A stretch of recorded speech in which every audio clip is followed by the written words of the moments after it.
రాజకీయాలకే నూతన నిర్వచనం చెప్పిన ఏకైక వ్యక్తి నందమూరి తారక రామారావు గారు.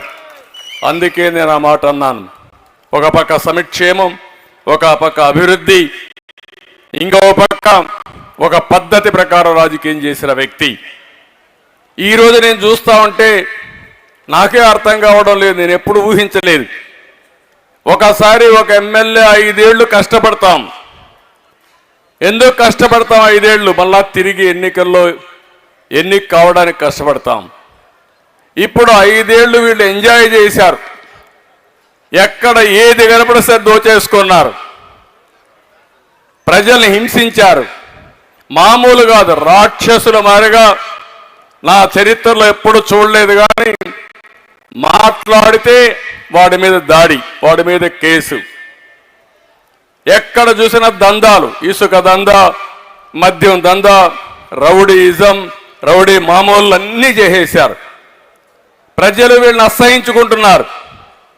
అసహించుకుంటే ఇప్పుడు జగన్మోహన్ రెడ్డి గారి కొత్త ఆలోచన వచ్చింది. ఆ ఆలోచనే ఎమ్మెల్యేలని మంత్రుల్ని ట్రాన్స్ఫర్లు చేసేయడం. అంటే మీరందరూ ఎప్పుడన్నా మీరు కూడా రాజకీయాల్లో ఓట్లు వేశారు, ఎప్పుడన్నా విన్నారా ఇది? ఎప్పుడన్నా కని ఇని ఎరుగా మనకు తెలుసా ఇవి?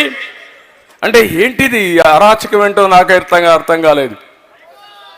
అంటే ఈరోజు నేను అడుగుతున్నా, ఇన్ని సంవత్సరాలుగా 5 ఏళ్లుగా మీ ఎమ్మెల్యేలు తప్పు చేస్తే ప్రజల మద్దతు కోల్పోతా ఉంటే నీ ఇంటెలిజెన్స్ ఏం చేసింది?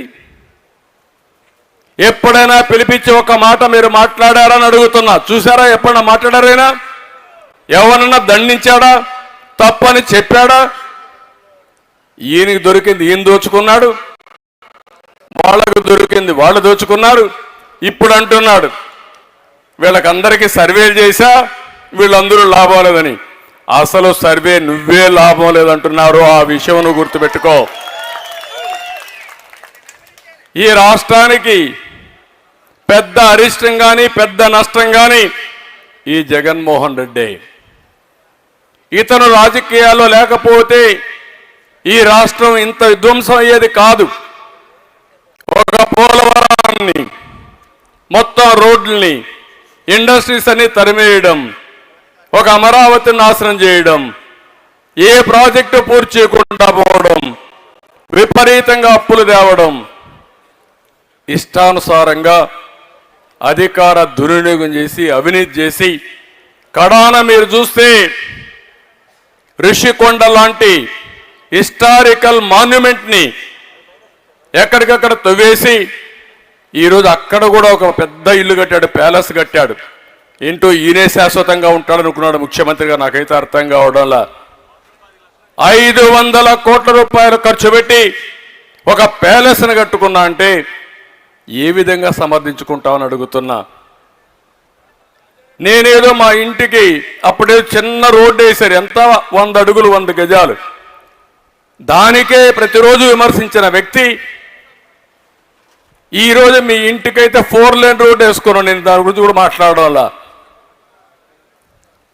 విపరీతంగా. సరే, అవన్నీ నేను చిన్న విషయాలు నేను మాట్లాడలేదు. కానీ ఈరోజు అమరావతిని విశాఖపట్నానికి తీసుకుపోతానంటే కోర్టులు ముట్టికాయలు వేసే పరిస్థితికి వచ్చింది. ఈరోజు కూడా సుప్రీంకోర్టుకు వస్తే మళ్ళా ప్రయత్నం చేస్తే చాలా స్పష్టంగా చెప్పి ఏప్రిల్ తర్వాత మాట్లాడతామని. ఏప్రిల్ తర్వాత ఈయనుండడు, మళ్ళా తెలుగుదేశం వస్తుంది. నువ్వు చేసేది ఏమీ లేదు. నువ్వు రాజధాని మార్చలేవు, నువ్వు విశాఖపట్నం పోలేవు. కానీ విశాఖపట్నంలో ఉండే ప్రజల్ని మోసం చేయడానికి ప్రయత్నం చేశావు. అది దారుణం అని చెప్పి నేను మీకు తెలియజేస్తున్నా.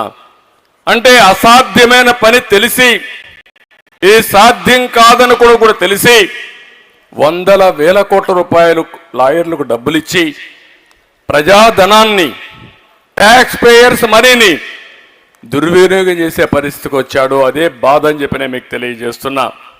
ఈరోజు మనం చూస్తే మొన్న ఒక 11 మందిని మార్చాడు, నిన్న ఒక 27 మందిని మార్చాడు, మొత్తం 38 మందిని మార్చానంటున్నాడు, వేశానంటున్నాడు. దీంట్లో ఎవరు వీళ్ళంతా నా బీసీలు, నా ఎస్సీలు, నా ఎస్టీలు, నా మైనారిటీలు అంటాడు. అందరినీ వాళ్ళే మార్చేశాడు. కరవాళ్ళు